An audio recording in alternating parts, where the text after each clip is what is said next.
Welcome to Defining Dad Bod, where we work to untangle the messy knots of the health and fitness industry as if your children's lives depended on it. Because they do.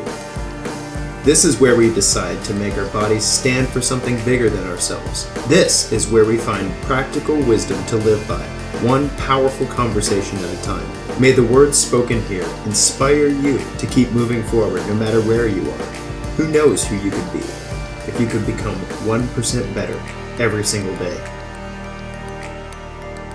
We can do the show thanks to the support of listeners just like you. For more information how you can become part of the inner circle, go to findingdadbod.com/inner circle. What's up, guys? This is Alex Van Houten with Defining Dad Bod. I hope you're doing super well. We've got a special show today that's different from most shows that we've done because we had a live question and answer session in the inner circle of Defining Dad Bod.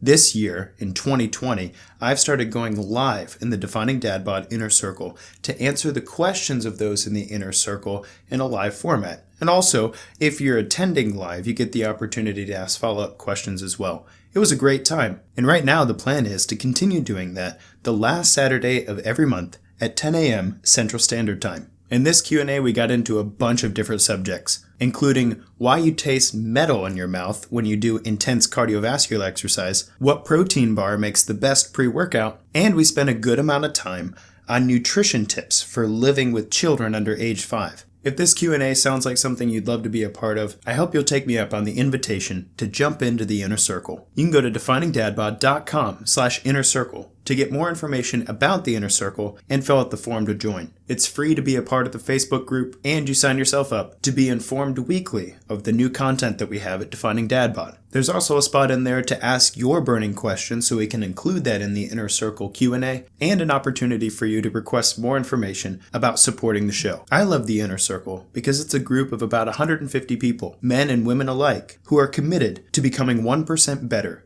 every single day. And members of the community post their wins and their questions frequently, so it's not only a great place for support, but a wealth of information on your health and fitness journey. And thanks to our supporters, that community is free to anybody who wants to be a part of it. I hope to see you in there soon. Without further ado, I give you our live Q&A from the Inner Circle of Defining Dad Bod on January 25th, 2020.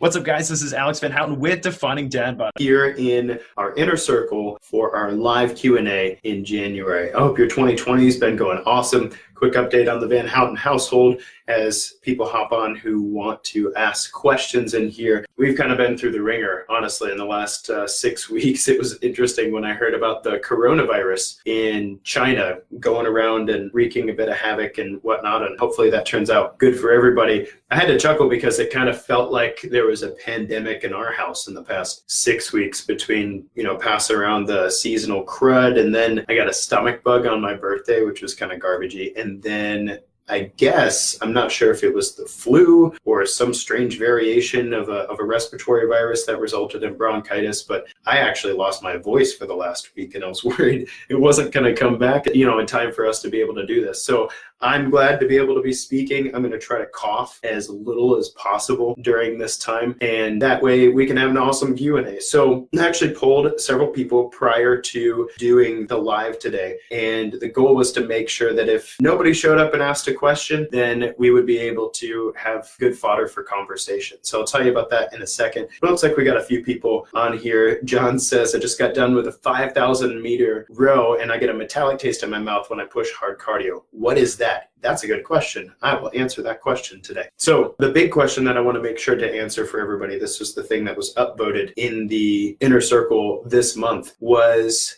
what are some nutrition tips for eating well with 2 kids under 5 in the house? And that question makes me really happy because that's basically what we do on a daily basis. I'm a master trainer. I work with people regularly to help them with their health and fitness goals. If you follow the podcast, you know that I'm a research junkie. And then my wife is a registered dietitian. And we have a 4-year-old and we have an 11-month-old. And so that's like every day in my life is trying to eat well with 2 kids under 5. So John asked, what's that metallic taste that I get in my mouth when I push hard cardio? You know, it could be a couple things, John, but the primary thing is actually the taste of the iron in your blood, the hemoglobin. Hemoglobin is the complex protein that your body uses to transport oxygen. So when you breathe in, your lungs fill with air. The capillaries in your alveoli, little tiny sacs in your lungs, they actually allow oxygen to permeate into the bloodstream. And hemoglobin is the protein that grabs onto that. Well, hemoglobin requires heme irons, and heme iron is iron, Fe on the periodic table, iron, actual metallic iron, that's in a biologically synthesized form. So you get that from like red meats, for instance, is a good example of a place to get heme iron. And you can find heme irons in seafood, especially. One of the reasons I tout oysters is because they're a great, if you can handle them. Some people hate the taste, but they're a great source of zinc, they're a great source of magnesium, and they're a great source of heme irons. So anyway, your bloodstream's filled with hemoglobin, and hemoglobin is what allows you to transport oxygen to your cells. And so when you push hard cardio and you're breathing super hard, basically what's happening to you is you are pulling air in really hard and fast and pushing air out really hard and fast. I don't know if you've ever been to Chicago, the windy city. When you land, especially if you land on a pretty good airline, I don't know if they do this anymore, they used to, they hand out chapstick. And the reason they hand out chapstick is because it's the windy city. Everywhere you go, there's skyscrapers kind of forcing the lakefront air movement through the skyscrapers. And so it's like 20 mile an hour, 30 mile an hour winds everywhere you go. And if you're from Chicago and that's not true, then I don't know what was going on while I was there. So it was very, very windy. It was more windy than being at the base of Pikes Peak, where all the wind from the jet stream hits the valley there and then shoots out of the Rocky Mountains. It was windier than that. So anyway, basically what you're doing, John, when you're working out really hard is you are chapping, kind of like you get chapstick for your lips. You are chapping the bronchioles. You're chapping the airways that you're breathing really hard into and breathing really hard out. And there's also some villi down there too. They're the little tiny hairs that keep dust particles and mucus and stuff. Like if you get the cough and you're coughing mucus up, basically it's stuff that gets stuck in the villi there and you're trying to push it out of your system. And you're also pushing a lot of the infection, hopefully, with it. So anyway, all that to say, you taste metal because you're chapping the bronchioles. You're basically forcing air in and forcing air out so intensely that you're causing inflammation. If you could somehow reach back there and put some chapstick on there, you get that less metallic-y taste. But that's the blood kind of coming to the surface of the inflammatory response there, and you're tasting that hemoglobin. So good question, man. I tell people to run. I run myself, but I hate running in the cold because one of the ways that you can make that chapping worse is to significantly decrease the temperature of the air that you're pulling in. So it's that cold air, you know, I'm running and I'm pulling in that cold air and I'm pushing out that cold air, and it makes that chapping even worse. And so you taste that metal in your mouth. And then if it's dry air like you get in Colorado, it'll make it even worse than that. So it's really important to hydrate and all that fun stuff. Good question, man. So to the original question that was asked in there, awesome. Glad to hear that, man. John says that was a good explanation. He understood 100%. I was asked, how do you eat well in a house with 2 kids under 5? And so I came up with really 3 things I'd like to talk through with you guys today as far as nutrition tips go. But before I can speak about that intelligently, I have to tell you that our kids' nutrition, as they're growing, especially 2 kids under 5, our children's nutrition is very different from our nutritional needs as grown adults who are no longer on the trajectory of growth, right? So like I said, I've got a 4-year-old and I've got an 11-month-old, and they're, 2 kids under 5, and we're trying to eat healthy in our house. My wife's a registered dietitian. I'm a master trainer. It's important to me to be in good shape. You guys hear me talk on the show very frequently about how the food that we eat becomes the building blocks that our body uses to create our cells. So we literally become what we eat every 3 to 5 years, which is pretty powerful. Like every single cell in your body is going to have different molecules in it 3 to 5 years from now than it does right now. And what those molecules actually are what you put in your face. So the quality of what you put in your face changes the quality of the person that you can become. And this doesn't become less true when you have kids. In fact, if you really care about your kids, then it becomes more true, because there's nobody on earth who is churning over cells faster than little children. Like I don't know a kid that big in the womb. My 11-month-old, I can fling him around by his feet and stuff. He's getting pretty big. But they're churning through their cells really fast.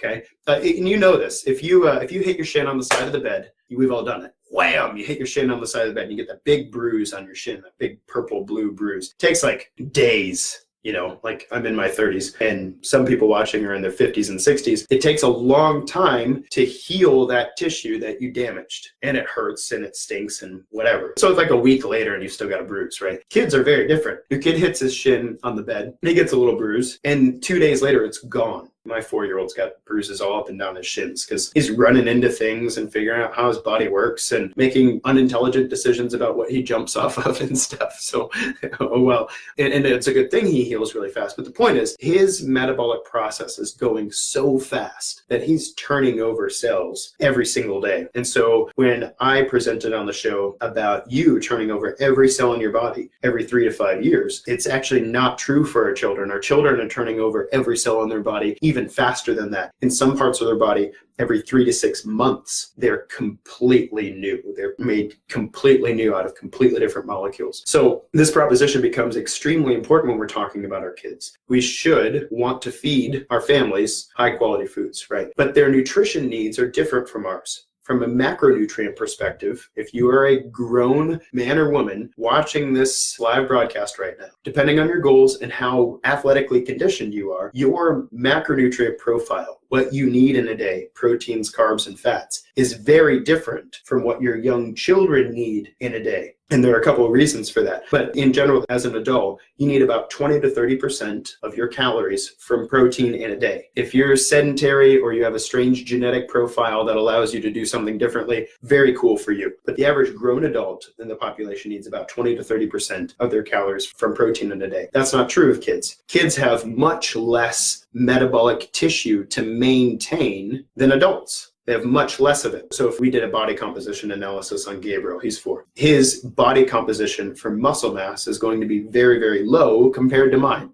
I weigh a lot more. I'm older. I've got a lot going on in here. And my body requires quite a bit of protein to feed the enzymatic reactions that are happening in my body, to maintain the tissues that are trying to do their job, sometimes not so well. And his body's got way less tissue going on. Way less tissue. In fact, so much less tissue that his average protein need is somewhere between 10 and 20% of his daily caloric intake, right? So a significantly lower protein required in our children. Well, what's the rest of their profile look like? Well, one thing you'll know about your kids is they need a lot more carbohydrates than you do. We have glycogen stores. We have lots of glycogen stores. My liver is this big, right? And I have a certain amount of muscle tissue on my body that can store glycogen. Glycogen is the complex, the long chain carbohydrates that my body stores from the carbohydrates that I eat. And I can only store so much of that. The average man can store about 1,500 calories of glycogen on his body. If you're really muscular and you're a very large individual, I'm like 5'8.5". I worked hard for that half, so I'm going to claim it. I'm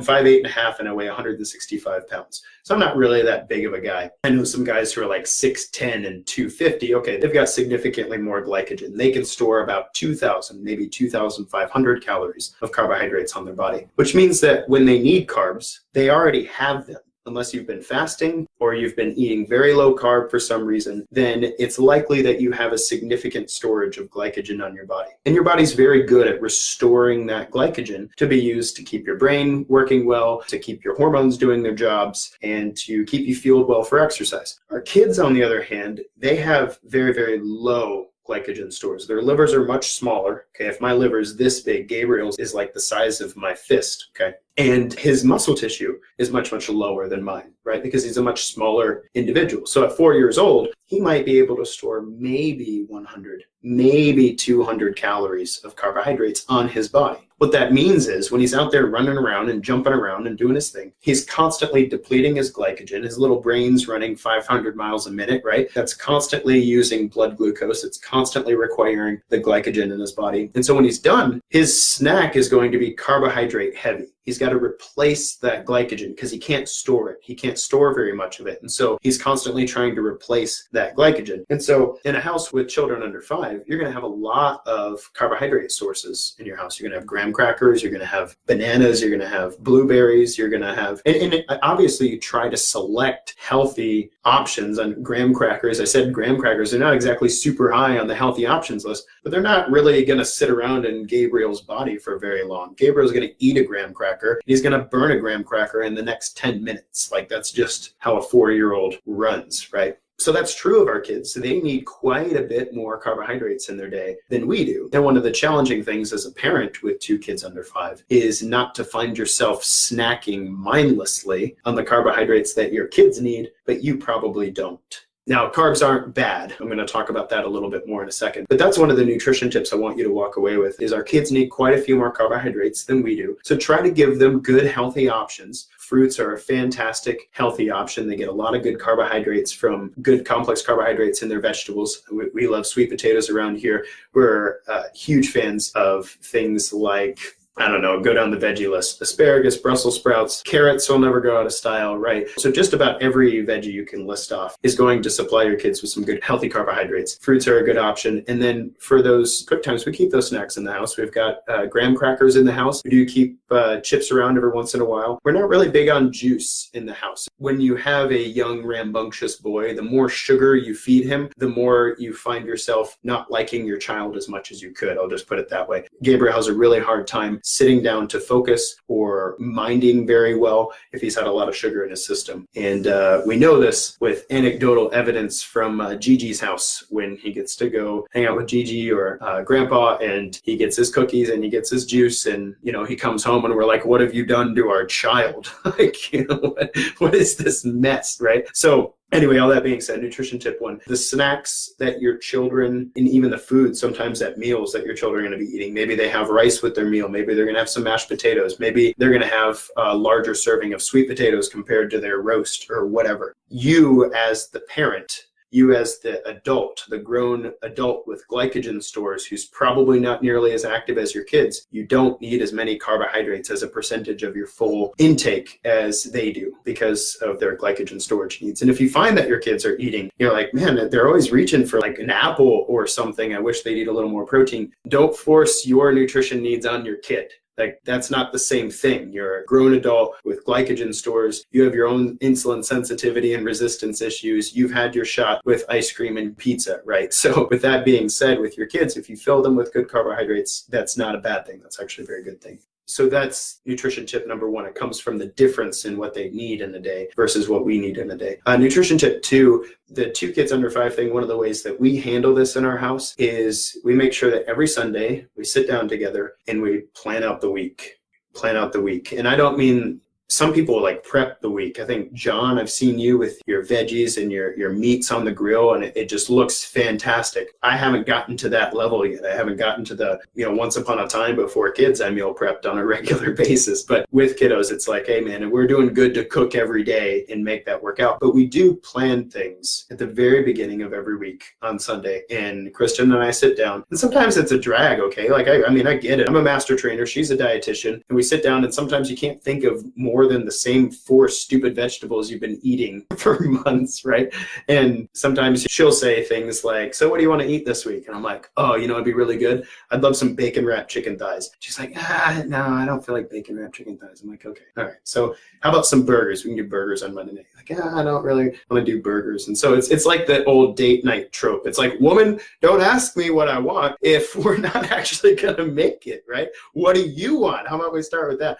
What she's really doing is she's outsourcing the creative problem. What do you want to eat this week? She's hoping that if I keep rattling stuff off, eventually I'll say something that sounds good. So we sit down. Sometimes it's a 10-minute endeavor. Sometimes it's like a 30-minute endeavor, especially if you don't do it during naps or something. And we plan the week, what we're doing for dinner each night. We list that out and we make our list on the side, what we're grabbing from the grocery store. And then we have the same, 3 to 4 things that we usually have for breakfast and the 3 to 4 things that we usually have for lunches. And we make sure that we're not running low on any of those things. Like, we love eggs a few times a week for breakfast in the morning. Can't run out of eggs. If that's your goal this week, is to have 3 egg breakfasts, right? Similarly, we buy avocados like they're going out of style. I like to have like a summer sausage or a nitrate-free lunch meat to grab relatively quickly if I'm on the go in a day. I stock up on sardines, oysters, and canned mackerel. I like that stuff. Gabriel will eat it with me. Bennett will even eat it with me. Kristen hates the smell, doesn't want anything to do with it. And so for lunch, I can literally open a can of oysters and eat them with a fork. Sometimes I'll put a little mustard on them. And then I like the Mike's Power Seed bread. That stuff is fantastic. It's a good source of fiber. good source of protein, very, very clean. If you don't refrigerate it, it'll mold. That's a great way to pick bread. If it molds really fast without refrigerating it, that's a good bread. If the bacteria outside of you are trying really hard and the fungus outside of you is trying really hard to get at this food stuff, that means that the bacteria inside of you, the stuff in your intestinal tract, is going to be working really hard to get at that stuff. If you can leave something on the counter and 2 days later, it's still there. You know, you can leave a, I don't know, a Twinkie. Twinkie is a good example. Go ahead, leave a Twinkie out on your counter. And then assuming you can't eat it, then it'll still be there next week. Like in all its glory, it'll just be there. And you got to ask yourself, how is the bacteria inside of me trying to handle something like that if the bacteria outside of me won't even touch it? Right? So anyway, that being said, you sit down at the very beginning of the week and you plan out your week so that you have a good plan for your dinners. You have all the stuff that you need for the go-tos at lunch and breakfast that you want. You take some, immediate requests from the household, i.e. Gabriel will say, is there anything in particular you want to snack on this week? And he lists a few things off, and if it's not too outlandish, we usually go get that too. So we try to incorporate him in this. Do yourself a huge, ginormous favor and make yourself enough at each meal for leftovers. If you got 2 kids under 5, there are some nights you just don't want to cook. And on those nights you just don't want to cook, thank God for, well, we can thank God, but we can also thank Western culture for microwaves and refrigerators, right? Because if you don't want to cook and you have 2 meals worth of leftovers in the fridge that are just fantastic, then you're in a really good spot. You don't have to cook. You just make everybody whatever they want in dish form. Hey, you want leftover roast? Cool. You want leftover pork chops? Great. You want bacon wrapped chicken thighs? Awesome. And you put all that out, you heat it up, and everybody's happy. You didn't have to cook, easy cleanup, and everybody's happy. You didn't have to eat out today, right? Saves you money, saves you time, and is good for everybody involved. So that's kind of like before kids. If you didn't want to have to cook every single night and you weren't much for eating out, then you make enough that there's leftovers. Another nutrition hack that we've got in our house is we like to make those mason jar parfaits or protein shakes to keep around. Like sometimes we'll make them the morning that we want to drink them, or if we know that we're going to have a particularly busy morning, because as you know, the morning is pretty hectic with 2 kids under 5, then making sure that you have a high protein, high fat source that's healthy and good for you and everybody likes, and you can just throw that right in the fridge, then you're in a good spot. And now I realize that I just said that kids need a little more carbohydrates than we do. They get a little more fruit in their portion. They get a little granola. They get oatmeal when you don't get oatmeal, that sort of stuff. So anyway, that's the other nutrition tip there. I know it's a drag. Sit down on Sundays or whatever day you need to sit down and do this with your significant other and grocery plan the week, and then go get that stuff and then stick to the plan. Stick to the plan. And we actually plan our date nights and times we're going to eat out or whatever. We do that when we plan our groceries. We don't just, oh, we're driving around, oh crap, I forgot to plan dinner tonight. It's Tuesday night, where are we going to go? Well, there's Sonic. And so you go in and you get Sonic. Why? Well, little Timmy's got to go to sleep and you don't have time to cook this and there's really no food in the house anyway. If you plan your meals, sit down and you do this every single week, I promise you it'll change your life. It'll change your nutrition in your household. It'll change a lot of things about how you go about your week with 2 kids under 5. So I realize there are kind of levels of nutrition prowess that I'm kind of speaking to. Some people are on the like, hey, look, we probably eat out 12 meals a week. Like, we just need to work on eating at home and cooking, and maybe there's a few skills we need to learn, and maybe we need to make this a priority. Like, there are those people. And if you're in this group, keep working at that. Keep working at getting the food at home and keep working at planning and prepping. And then there are some of you who are like, look, we eat almost every single meal at home each week, and we're just looking to really fine tune what we're doing. So I've talked about carbohydrate intake for kiddos and parents, and kind of, navigating that well and making sure that you're not filling up on the graham crackers that your kids are going to do fine with, but you're not going to do so fine with. Talked about planning your meals so that you're grocery shopping on a regular basis. I could say a lot of other things, but I think I'll close down the question with this. And if you're live with us, please, this is a live Q&A for a reason. You're welcome to drop questions here. I think John says, I'm lucky that my wife loves to cook and plans weekly meals on Sunday. Yes, you are lucky. Don't ever let her go and high five her for me. And he also says, we usually cook 2 to 3 big meals a week, and the other nights are leftovers, crock pot, Instapot rules. Yes, absolutely. In fact, just last week or the week before, we had 3 crock pot nights. We have a crock pot pizza recipe Those of you who are on the mailing list for Defining Dad Bod, you've probably gotten that at one point or another. Kristen likes to include it in her meal plans. A crock-pot pizza recipe. It's super simple. It's one of my favorite things. And then we've got, very, very simply, we get some red potatoes, we get carrots, we get a beef roast, and we throw it all in there. It takes, 2 minutes. And then we also like to cook a whole chicken in the crock-pot, like just throw an entire chicken in there with some water and let it cook all day. And then you can do different things with the chicken. You can make a stew out of it later. You can just eat on it if that's what you want to do. Sometimes we make barbecue chicken sandwiches because I love barbecue sauce. Many of you didn't know that, but it's wonderful. And so that works out really well. And then you just, gosh, if you fill up a crock pot, unless you've got a particularly large family or a teenager in the house, that'll last you for a couple meals for sure.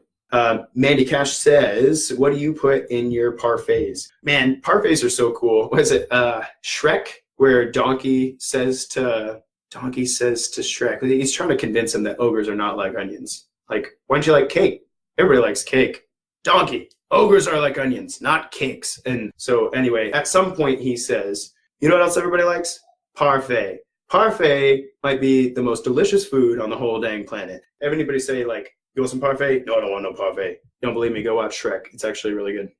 So thanks for that, Mandy. Parfaits are pretty awesome. So you start with a basic Greek yogurt. We do full fat around here. Nobody needs to be doing fat-free in our house. Nobody breaks that down very well. We do full fat Greek yogurt. That's your base. You can do whatever you want with that, right? And then in there, you can throw all kinds of different stuff. We like peaches. So we'll get the canned peaches with the no sugar added just because they won't go bad. And seasonally, we get some great peaches around here in Arkansas. So we'll throw some peaches in there. And then we'll blend up an avocado. So if you want to increase the fiber in there, you want to get a veggie at the same time, you want to add some more healthy fat to it. Avocado's a really good add there. And then I particularly enjoy blackberries, raspberries, and blueberries. I'll throw a little mixture of those things in there, like a quarter cup. You don't actually have to buy all those fresh either. You can get those frozen, and that's a game changer when you can throw some frozen fruits into a Greek yogurt. And we do it in a mason jar, so you can just tie the mason jar on top and stick it in the fridge. And the food companies have tried to do this for you with the yogurt cups with fruit in it. The thing is, most of them have also added sweetener to your yogurt. So instead of just getting your full fat Greek yogurt with your 5 grams of lactose in it,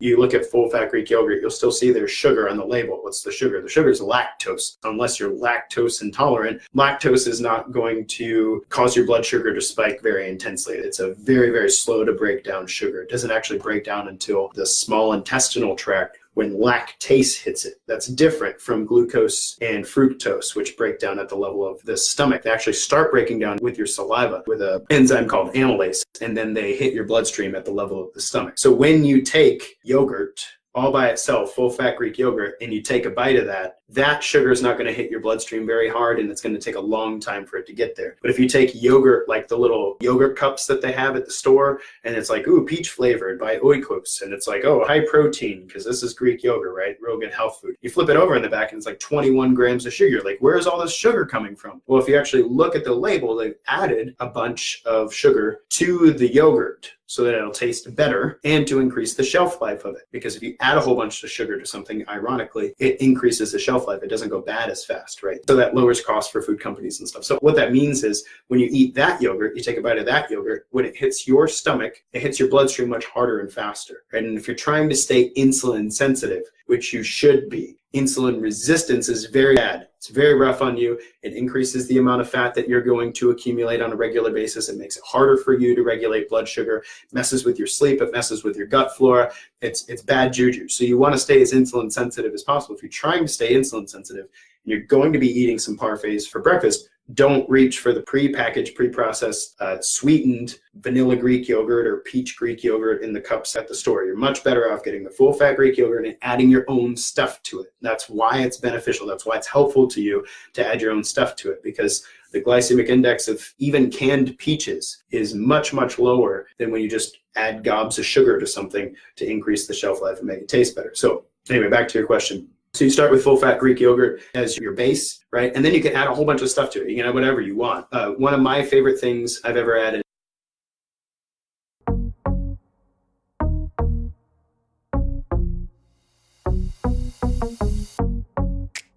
All right, guys and gals, quick interruption. I want you to know that we've changed things up a little bit here at Defining Dad Bod. As this business has grown and developed, the way that we monetize the podcast has changed as well. As you probably know from following the show, my staff and I take on personal coaching clients to help them achieve their own personal health and fitness goals. And for me and my house, that's what pays the bills. However, the Defining Dad Bod podcast continues as a resource for free for anybody who wants to tune in. And that also includes the Defining Dad Bod Inner Circle and the YouTube resources that we have at Defining Dad Bod. If you're not taking advantage of those things, those links are in the description to the podcast below. But we need your help to make sure those things continue. We don't partner with big name advertisers on this show because it's important to me that any of the information that we present to you is unbought and unbiased, based on real, practical exercise, nutrition, and lifestyle change science, in addition to my 14 years of experience working with real-life people. To that end, the podcast sticks around because of faithful listeners just like you,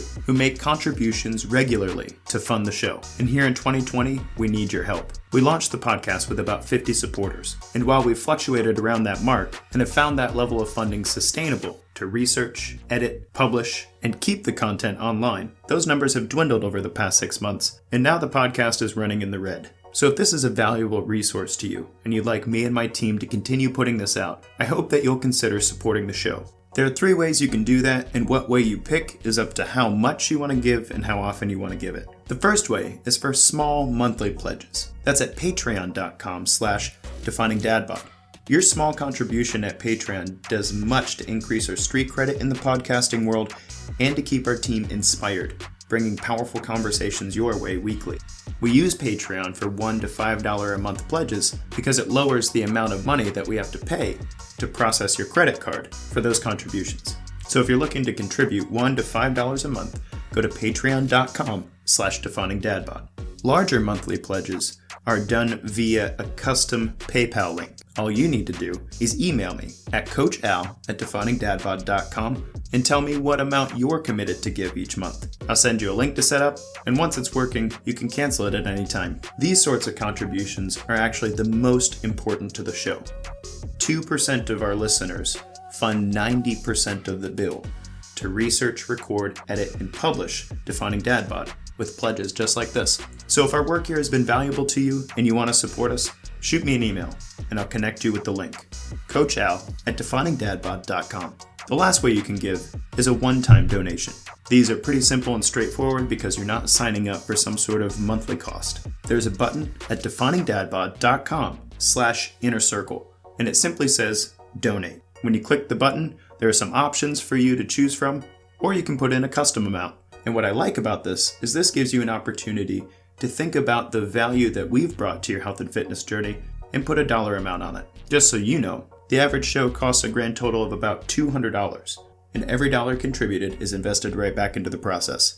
You can check our social media just to make sure that I'm not buying a yacht with your contribution. The truth of the matter is, if every listener of Defining Dad Bod contributed at least $5 a month to the show, which would be about $60 total for the year in 2020, we'd be funded here for the next 3 years to keep putting out weekly content that is unbought and unbiased to guide well-meaning parents in cutting through the garbage of the health and fitness industry. So I appreciate you, I appreciate your support, and I hope you'll check out the links below. And next time you're looking for a cause to support, that we in our humble operation come to your mind as a thing that you'd like to keep around. Thank you so much.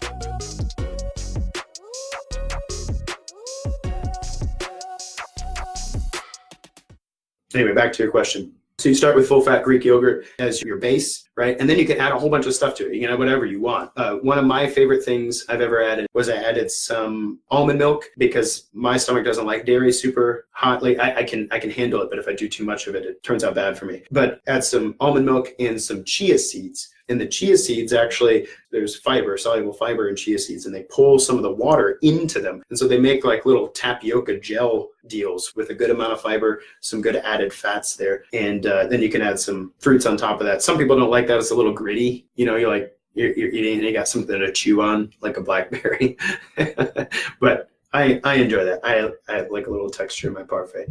I hope that gives you some good ideas around what to do with that. Nice and easy, not very complicated. So we've been talking about, if you're just joining us live, we've been talking about eating well with 2 kids under age 5.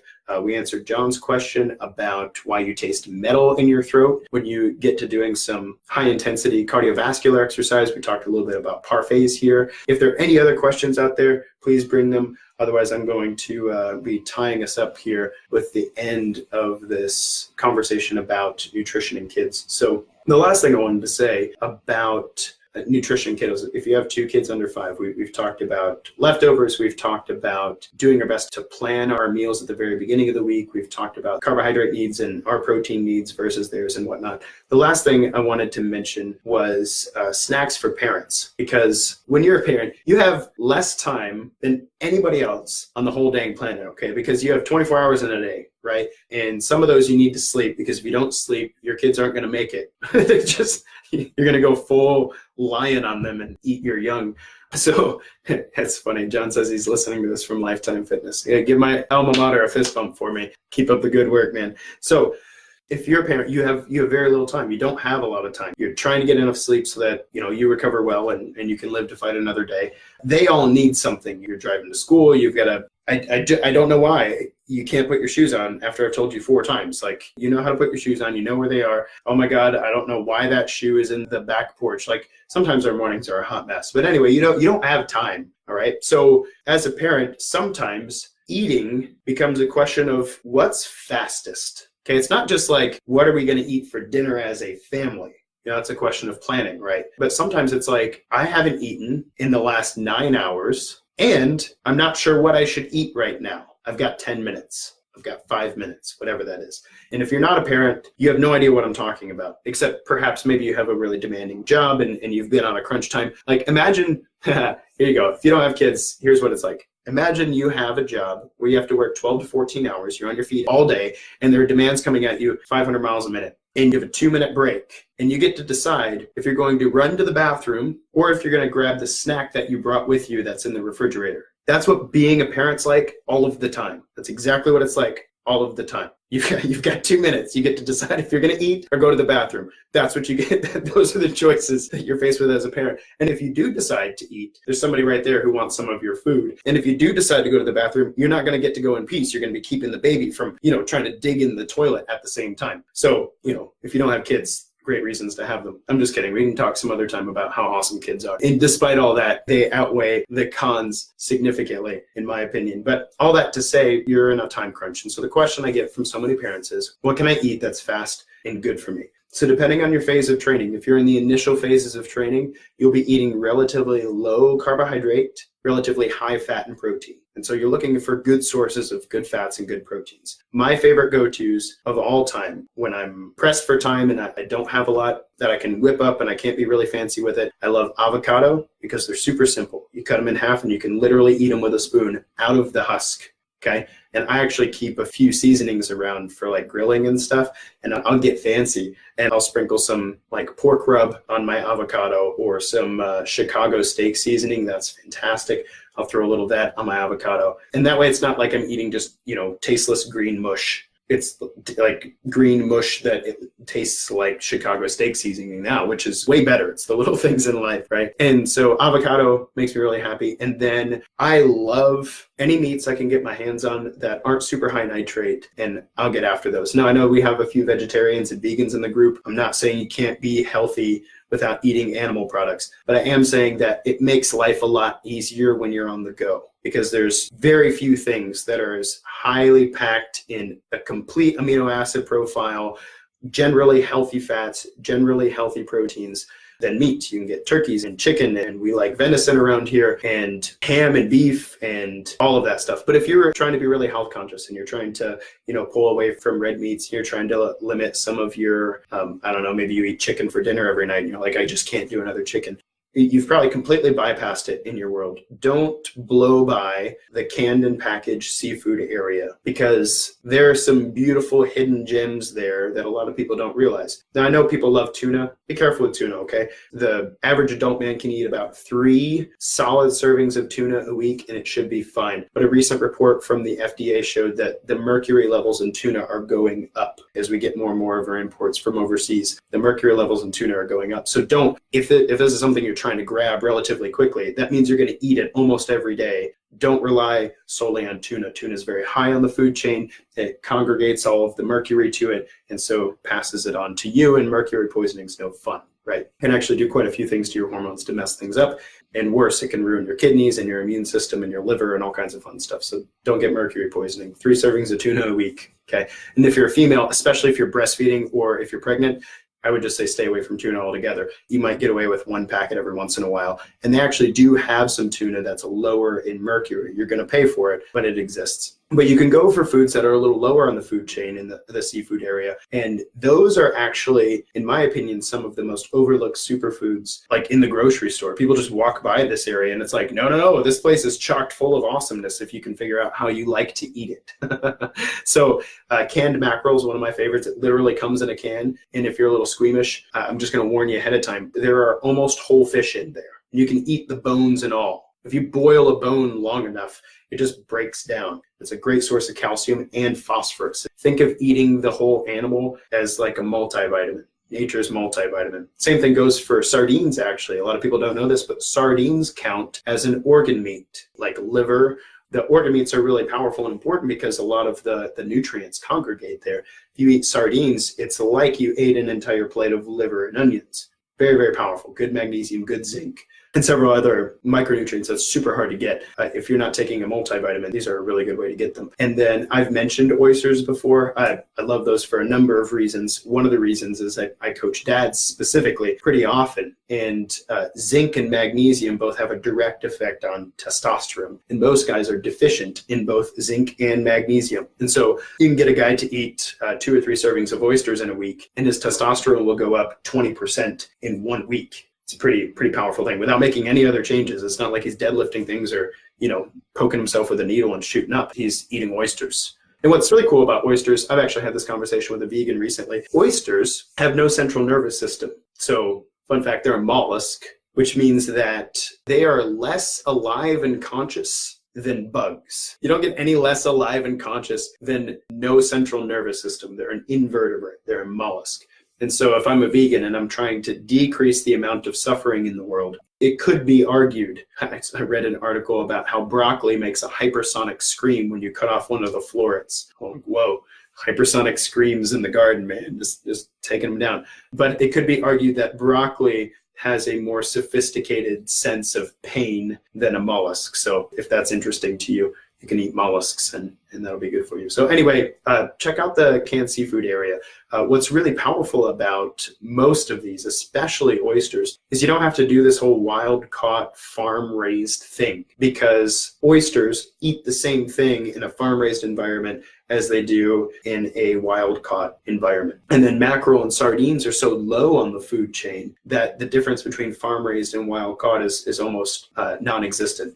And the only other thing you could possibly care about in that front is whether or not they are sustainably sourced. And many companies have moved in that direction because of regulation. Like, they really don't have an option. But you can read about it on their label. If they're sustainably sourced, they'll be really proud to tell you and proud to make you pay another 30 cents a can. So anyway, all that to say, I've harped on animal products. I've talked about avocado there.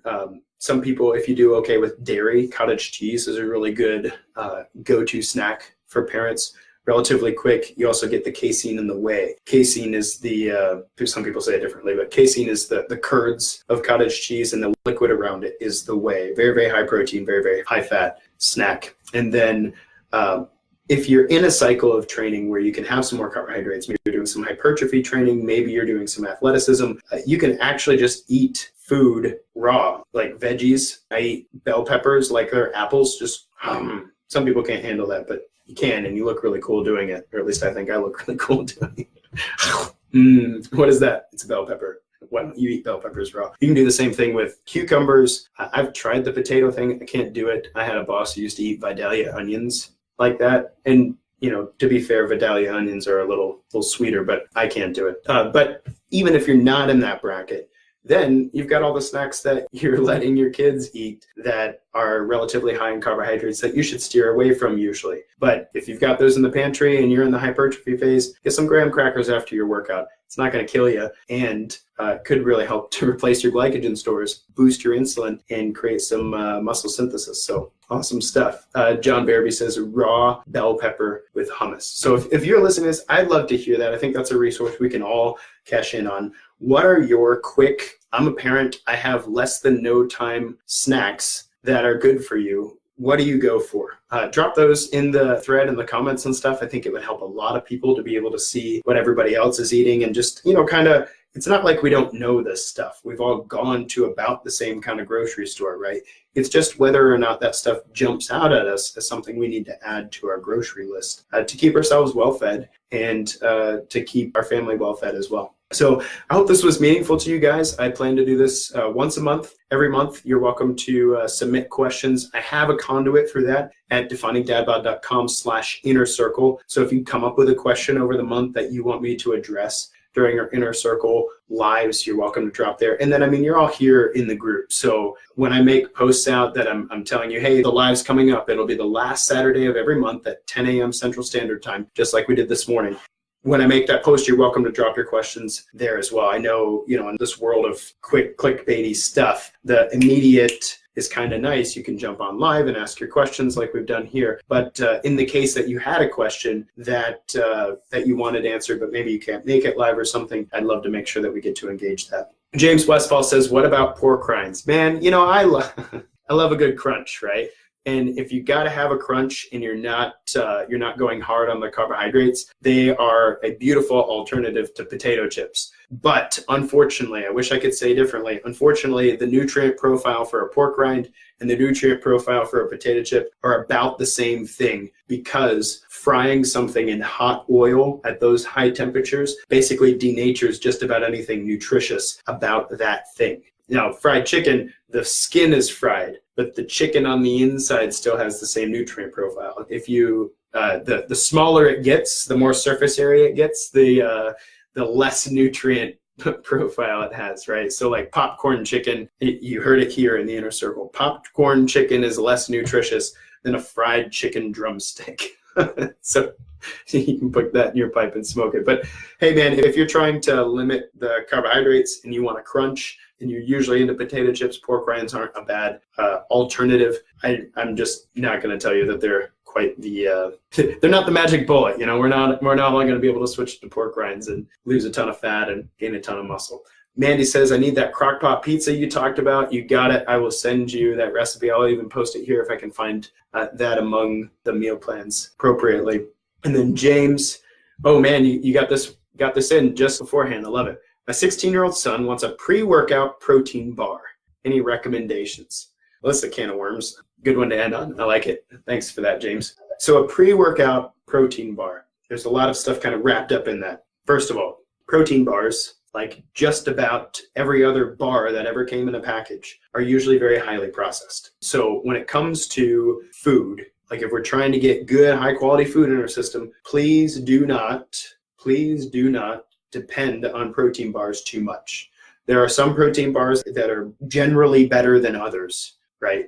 I like RX bars and I like Epic bars specifically. Quest bars, some people love them. Xylitol just eats my stomach alive, so I wouldn't recommend it. But anyway, all that being said, protein bars should not be a regular thing. But if you're going to make them a regular thing, RX bars and Epic bars are usually in that camp. But that's actually less relevant to this question. So I'm assuming your 16-year-old son wants something because he doesn't want to be hungry in the middle of this workout, and he would like to enhance his results. At 16, I was trying to grow some muscle. I was trying to out deadlift the guy next to me. I was trying to do heavier bench presses, right?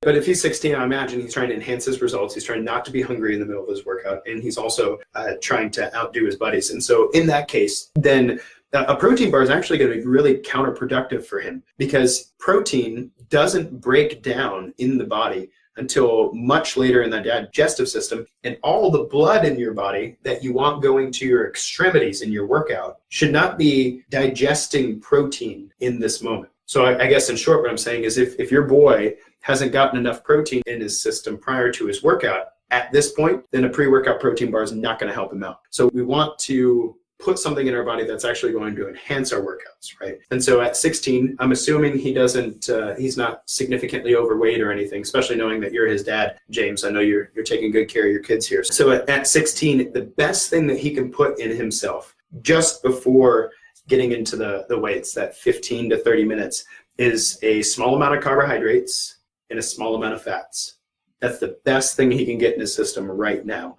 And then after his workout, if he wanted to get some protein, or he had maybe a protein bar that he was really interested in, RX or Epic would be my recommendations there, then go ahead and consume it. But what you don't want is you don't want to eat something high in protein that's going to require a lot of digestive energy in order to break down while you're also trying to exercise. It's not going to work out well for you. It actually research shows that decreases your performance to put protein in your system just before your workout. There might be some reasons you might want to do that if you're diabetic or whatnot, but we're not getting into that right now. So anyway, pre-workout. And then at his age, carbs and fats, if there's a bar out there that's peanut butter and apple, like that's a really good pre-workout, is to eat an apple and have about 2 tablespoons of peanut butter and then go hit it. If everything's working right, hormonally speaking, for him, he's going to be in an awesome spot with something like that. And also at age 16, I don't know how you feel about this, but caffeine is a great ergogenic aid there. He doesn't have to drink an energy drink. He doesn't have to put a pre-workout down. 70 to 100 milligrams of caffeine. You could get it in green tea. You could get it in coffee. Both are good examples. You can actually buy it in anhydrous form. It's like a powder. You can literally just throw that in your water, shake it up, and put that down. But I would tell your son that, hey, man, we want to focus on some good carbs, some good fats just before the workout. If we want an ergogenic aid, we could do some caffeine prior. And if anything else, you might add some electrolytes to that, some sodium, some potassium, a little bit of magnesium. All of those things are going to be really powerful for his workout.